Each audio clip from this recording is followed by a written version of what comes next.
चरण सिंपल कैसे? एंट्री क्या होती है और कंपाउंड एंट्री क्या होती है, इसमें बस एक छोटा सा फर्क है. When only two items are affected, only two items are affected in journal, simple entry is passed. मतलब जब जर्नल के अंदर सिर्फ दो चीजों पर इफेक्ट आएगा तो सिंपल एंट्री पास होती है. ठीक है. और अगर मोर देन टू आइटम्स होती हैं, तीन आइटम्स हो गई, चार आइटम्स हो गई, तो उसके लिए हम कंपाउंड एंट्री पास करते हैं. ठीक है. We pass compound entry. पहली चीज ये क्लियर है. जिसमें दो चीजें आएंगी वो सिंपल एंट्री, जिसमें दो से ज्यादा आएंगी वो कंपाउंड एंट्री. दो चीजें आएंगी तो एक डेबिट और एक क्रेडिट. दो से ज्यादा आएंगी तो फिर हमें देखना होता है कि कौन सी आइटम्स डेबिट पे आने वाली हैं और कौन सी आइटम्स क्रेडिट पे आने वाली हैं.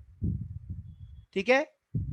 इसका एग्जांपल है, पहला example, goods sold for cash 10,000. ये सिंपल एंट्री का पॉइंट है. क्यों?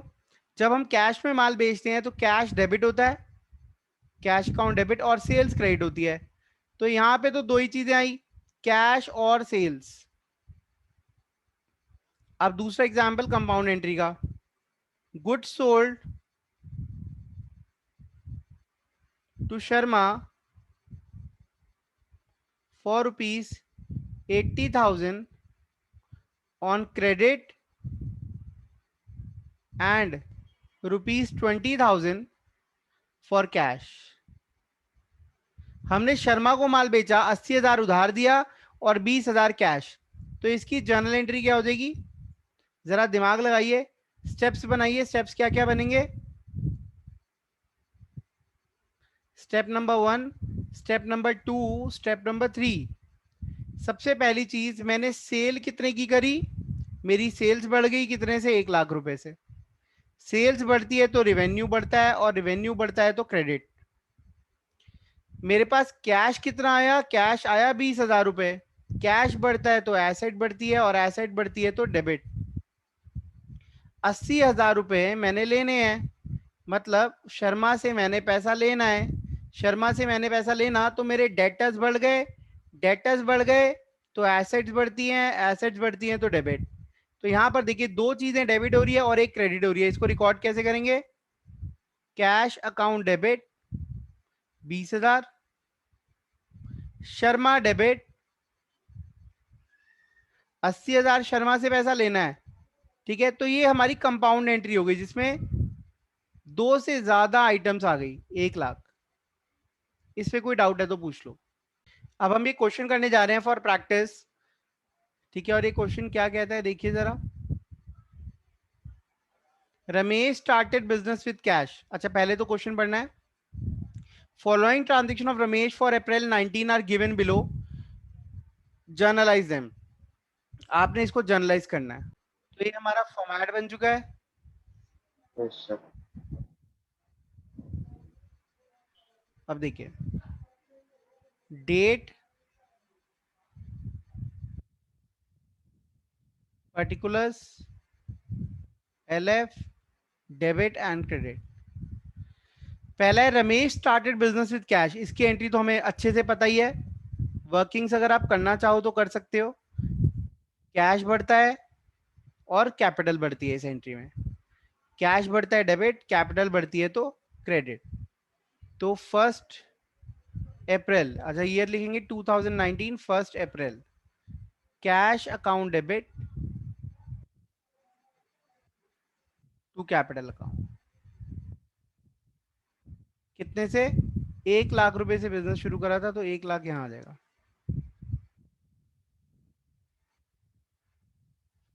Being business started with cash.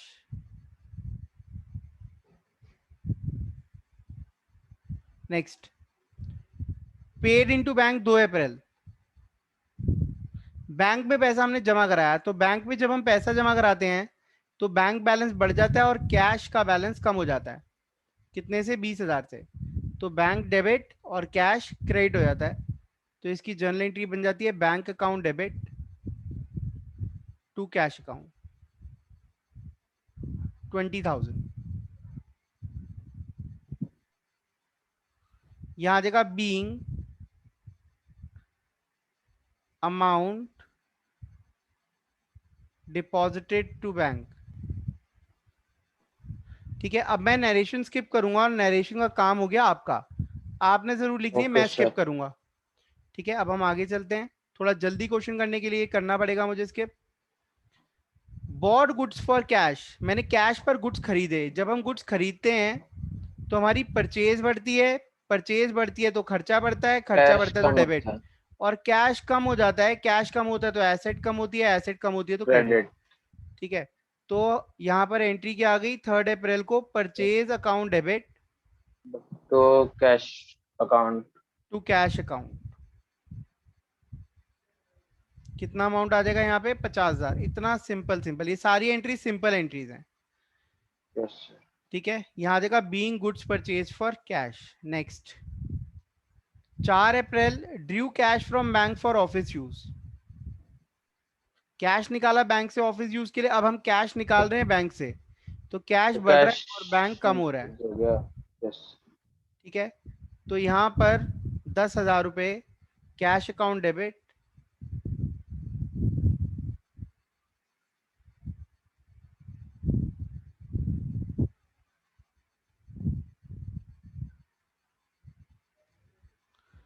Sold goods to Krishna 15,000। अब हमने कृष्णा को गुड सेल करे, कृष्णा को माल बेचा, तो क्या मानेंगे? उधार पे बेचा। तो कृष्णा ने हमारे डेटर्स बढ़ा दिए, डेटर्स बढ़ती है तो एसेट्स बढ़ती हैं, एसेट्स बढ़ती है डेबिट। और सेल्स भी बढ़ी, सेल्स बढ़ती है तो रिवेन्यू बढ़ता है, और रिवेन्यू बढ़ता है तो क्रेडिट। तो नेक्स्ट एंट्री क्या हो गई हमारी? 13 अप्रैल की, कृष्णा टू सेल्स। नाम के आगे हम अपोस्ट्रोफी एस लगा के अकाउंट लिखते हैं, या फिर कृष्णा डेबिट टू सेल्स कर देंगे। नाम के आगे हम अकाउंट नहीं लगाएंगे। ठीक है, कितना अमाउंट है? 15,000 रुपए की हमने गुड्स सेल करे। ठीक है, अब नेक्स्ट क्या है हमारा? 20 अप्रैल को बॉट गुड्स फ्रॉम शाम। 20 अप्रैल को बॉट गुड्स, जब हम गुड्स खरीदते हैं तो कौन सा अकाउंट डेबिट होता है? Purchase account. खरीदते हैं तो परचेज अकाउंट डेबिट हो जाता है। ठीक है, 22,500। और यहां पर शाम को क्रेडिट कर देंगे। जब हम कैश माल खरीदते हैं तो कैश आ जाता है यहाँ पे, जब हम उधार पे माल खरीदते हैं तो पर्सन का नाम आ जाता है, सप्लायर का नाम आ जाता है। कोई डाउट हो तो आप पूछ सकते हैं अपनी query. Next, received from Krishna, ध्यान से देखिए, रिसीव्ड फ्रॉम कृष्णा 12,500, सॉरी 22 अप्रैल को देखिए, कृष्णा रिटर्न गुड्स 2,000। देखो कृष्णा ने माल वापस कर दिया, कृष्णा ने माल वापस कर दिया। कौन सी डेट को करा? 22 अप्रैल।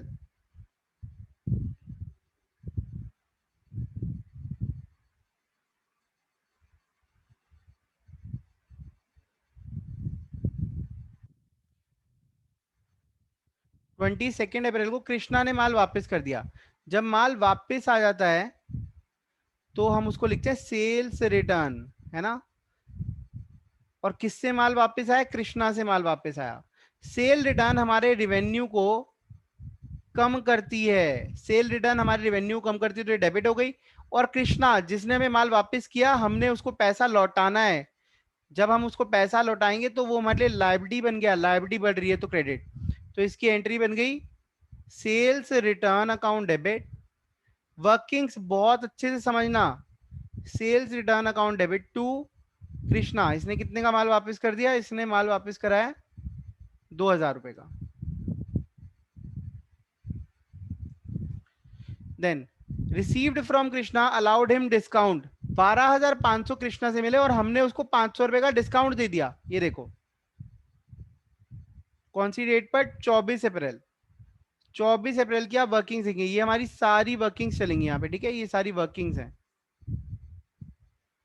अब देखिए, कृष्णा से हमारे पास कैश आया, कैश बढ़ा, कितना बढ़ा? 12,500। कैश बढ़ता है तो डेबिट। कृष्णा को हमने डिस्काउंट दिया, डिस्काउंट दिया।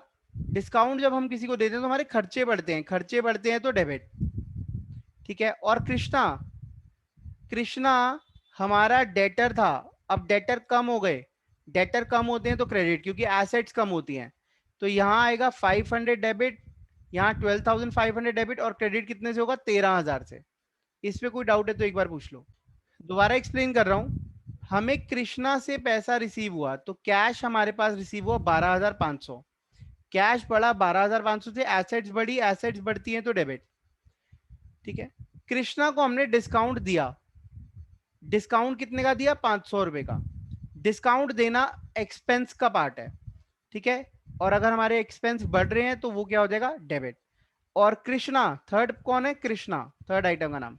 कृष्णा से हमने कितना पैसा लेना था? 12,500 कैश ले लिया, 500 डिस्काउंट दे दिया, तो इससे हमारे डेटर्स कम हो गए। जो हमने पैसा लेना था वो कम हो गया ना, क्योंकि 12,500 आ गया और 500 रुपए हमने उसको डिस्काउंट दे दिया, तो डेटर्स कम हो गए। डेटर्स हमारी एसेट्स को कम कर रहे हैं, एसेट्स कम होती है तो क्रेडिट। ठीक है, कितने से? 13,000 रुपए से। 12,500 हमने उसको क्या, हमने उससे कैश ले लिया और 500 हमने उसको डिस्काउंट दे दिया। तो अब इसकी जर्नल एंट्री क्या होगी? Cash account debit 12,500, discount allowed, discount allowed account debit 500 to Krishna 13,000। इसमें कोई डाउट है तो पूछ लो। Next, 28 April, paid cash to Shyam, discount receive हुआ है 21,500, हमने उसको उससे हमें मिले हैं, सॉरी हमने उसको दिए हैं, और 1,000 उसने हमें डिस्काउंट दिया है। अब देखिए बिल्कुल अपोजिट हो जाएगा ये।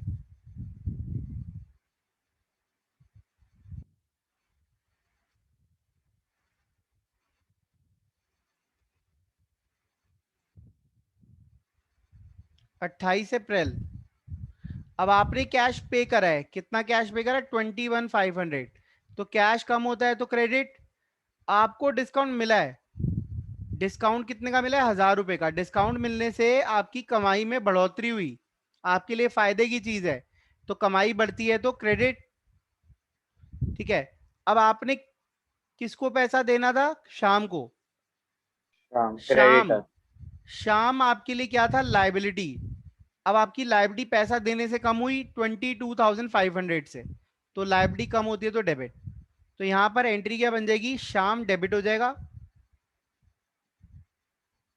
22,500 से, कैश क्रेडिट हो जाएगा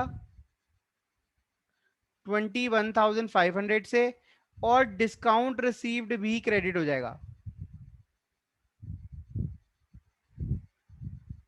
1,000 रुपीज से। तो दोनों साइड इक्वल आ जाएंगी, इसमें कोई डाउट है तो पूछ लो। Next, cash sales for the month 80,000, हमारी 80,000 की सेल हुई है कैश, तो 30 अप्रैल को कैश सेल हुई। कैश सेल्स में कैश बढ़ता है, कैश बढ़ता है तो डेबिट, 80,000 रुपीज मेरे पास आए, और सेल्स बढ़ती है तो credit 80,000, being good sold for cash. 30 April, paid rent 5,000, rent pay करा 5,000, rent account debit to cash account, कितना? 5,000। अब यहां पर ये एंट्री क्यों आई? एक्सपेंस डेबिट होते हैं, एक्सपेंस बढ़ते हैं डेबिट, और उसका सेकंड इंपैक्ट कहा रहा है? कैश जा रहा है, कैश जाता है तो क्रेडिट। नेक्स्ट, पेड सैलरी 10,000,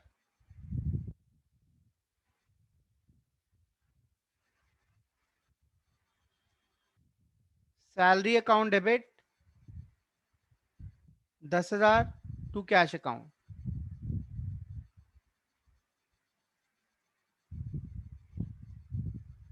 इसमें कोई डाउट है तो पूछ लो। आज हम रिसीट एंड पेमेंट वाली पेमेंट पार्ट। ट्रांजेक्शन के ऊपर बात करेंगे, हालांकि हमें पहले से आती हैं कुछ चीजें, ठीक है, बट हम और अच्छे से करने वाले हैं। अब सिर्फ पेमेंट पोर्शन पे डिस्कस करना है कि पेमेंट की जब हम ट्रांजेक्शन रिकॉर्ड करते हैं तो वो कैसे करते हैं।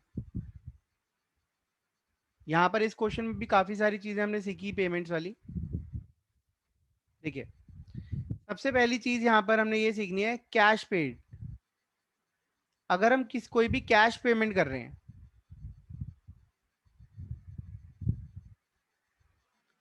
ठीक है, और payment through check,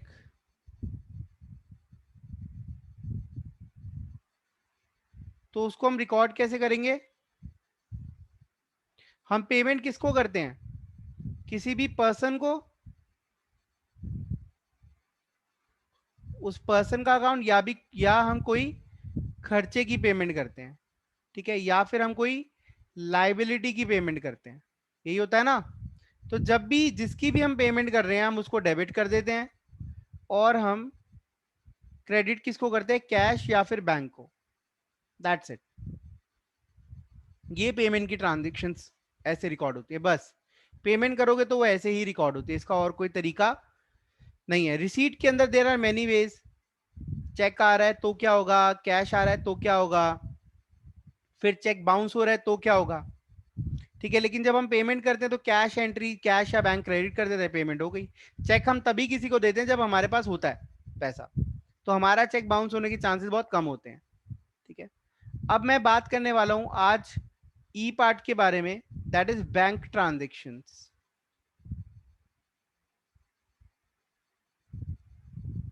bank transaction में वन बाय वन ट्रांजेक्शन्स वैसे मैं सिखा चुका हूं ये आपको, लेकिन स्टिल एक और बार मैं बताऊंगा। बैंक ट्रांजेक्शन के अंदर अगर कोई पैसा रिसीव होता है तो उसकी एंट्री क्या होती है? उसकी एंट्री होती है bank account debit to X Y Z, जिससे भी पैसा आपको रिसीव हो रहा है बैंक अकाउंट डेबिट होता है, ठीक है। चेक रिसीव्ड, चेक रिसीव हो गया बट नॉट डिपॉजिटेड, आपने वो डिपॉजिट नहीं कराया। चेक रिसीव हो गया लेकिन जमा नहीं कराया, तो उसकी एंट्री क्या होती है? वो पैसा चेक इन हैंड में चला जाता है, cheque in hand account debit to X Y Z, जिससे भी वो पैसा हमारे पास आया है, ठीक है। थर्ड ट्रांजेक्शन ये हम कर चुके हैं हालांकि। Third transaction, cheque deposited into bank, cheque हमने बैंक में जमा करा दिया। उस ट्रांजेक्शन को हम कैसे रिकॉर्ड करेंगे? That will be bank account debit to cheque in hand,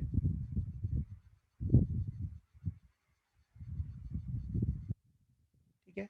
ये भी होपफुली आपको क्लियर होगा, पहले हम कर चुके हैं। Fourth, cash deposited into bank, cash हमने बैंक से बैंक में जमा कराया, इन that case bank account debit हो जाता है और कैश अकाउंट क्रेडिट हो जाता है, ठीक है। बैंक बैलेंस बढ़ गया और कैश कम हो गया। Fifth, cash withdrawn from bank,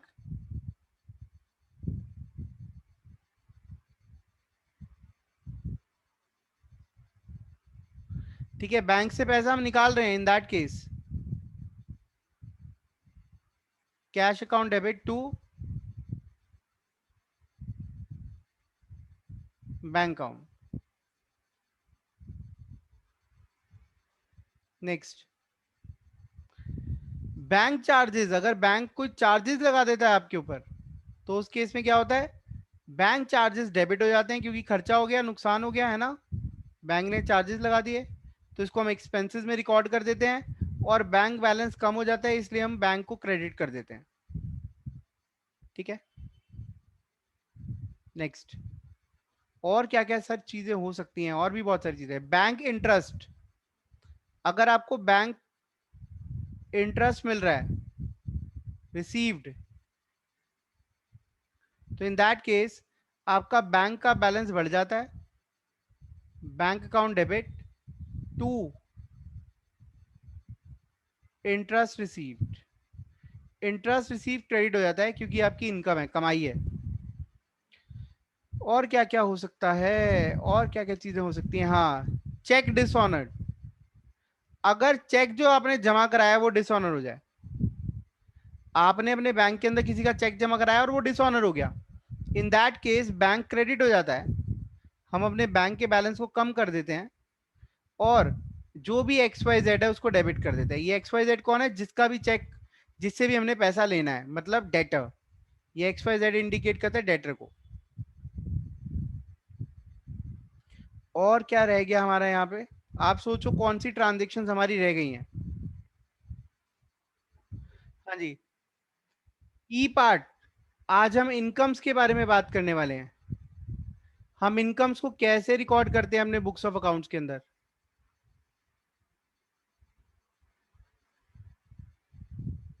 देखिए, इनकम्स को कैसे रिकॉर्ड करते हैं।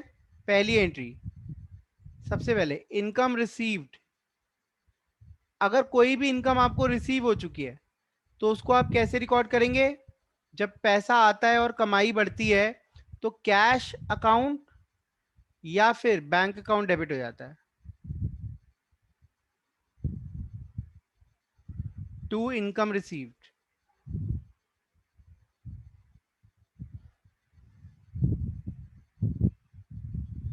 ठीक है। दूसरा, इनकम, इसको हम बोलते हैं सेकंड जो है that is accrued income. Accrued income, ये एक्रूड इनकम क्या होती है पता है किसी को। एक्रूड इनकम होती है इनकम अर्नड, आपने पैसा कमा तो लिया but not received yet, but not received yet, अभी तक आपको मिला नहीं है, मतलब कैश नहीं मिला लेकिन आप कमाई कर चुके हैं, तो ये आपके लिए एक एसेट हुई, क्योंकि ये पैसा आपको मिलना है अभी नहीं मिला, दिस इज एन एसेट। तो जब आप इसको रिकॉर्ड करेंगे तो कैसे रिकॉर्ड करेंगे, देखिए सबसे पहले आप स्टेप्स लगाएंगे। जब आप स्टेप्स लगाएंगे, स्टेप नंबर 1, 2 और 3, आपने पैसा कमाया, इनकम आपकी बढ़ी, इनकम बढ़ती है तो क्रेडिट, वो पैसा अभी आपको मिलना है मिला नहीं है, जिसको हम बोलते हैं एक्रूड इनकम। पैसा भी मिलना है, पैसा मिलना है तो वो आपके लिए बन गया एसेट्स। ठीक है, वो आपके लिए क्या बन गया, एसेट्स। और एसेट बढ़ती है तो डेबिट। तो यहां पर हमारी जो जर्नल एंट्री होती है वो होती है accrued income, accrued income account debit to income account.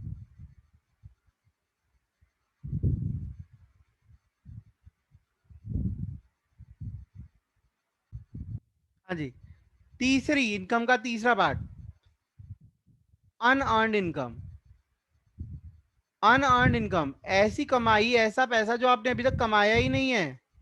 ठीक है, इसको हम एडवांस इनकम भी बोलते हैं। मतलब आपके पास पैसा तो आ गया लेकिन आपने वो भी अर्न नहीं करा, तो that is called unearned income. Income received in advance, आपने एडवांस में रिसीव कर लिया बट नॉट अर्नड येट। याद रखिए ये पैसा अभी तक आपने कमाया नहीं है, आपका परफॉर्मेंस अभी पेंडिंग है, नॉट अर्नड येट। तो ये आपके लिए एसेट ना होगी, क्या बन गई, दिस इज अ लायबिलिटी। ये आपका बेसिक अकाउंटिंग टर्म्स भी साथ साथ चल रही है, दिस इज अ लायबिलिटी। ठीक है, अब इसकी जर्नल एंट्री क्या हो जाएगी, देखिए इसकी वर्किंग कर रहे हैं अब हम। वर्किंग देखिए, step number 1, step number 2, step number 3। पैसा आपको मिल चुका था, आपने अपनी कमाई में डाल लिया था, लेकिन वो आपकी कमाई का पार्ट नहीं है, वो आपने भी कमाया नहीं है, तो क्या करेंगे, आप उस पैसे को अपनी इनकम में से घटाएंगे। आप कहेंगे अभी हमने कमाया नहीं है, इनकम से हटाओ, इनकम से हटाया तो इनकम क्या हो जाएगी, डेबिट। और वो पैसा आपके लिए क्या लायबिलिटी है, उसका नाम क्या है, अनअर्न्ड इनकम, उसका नाम है अनअर्न्ड इनकम। अनअर्न्ड इनकम आपके लिए लायबिलिटी है, लायबिलिटी बढ़ती है तो क्रेडिट। तो इसकी जर्नल एंट्री बन जाएगी income account debit to unearned income.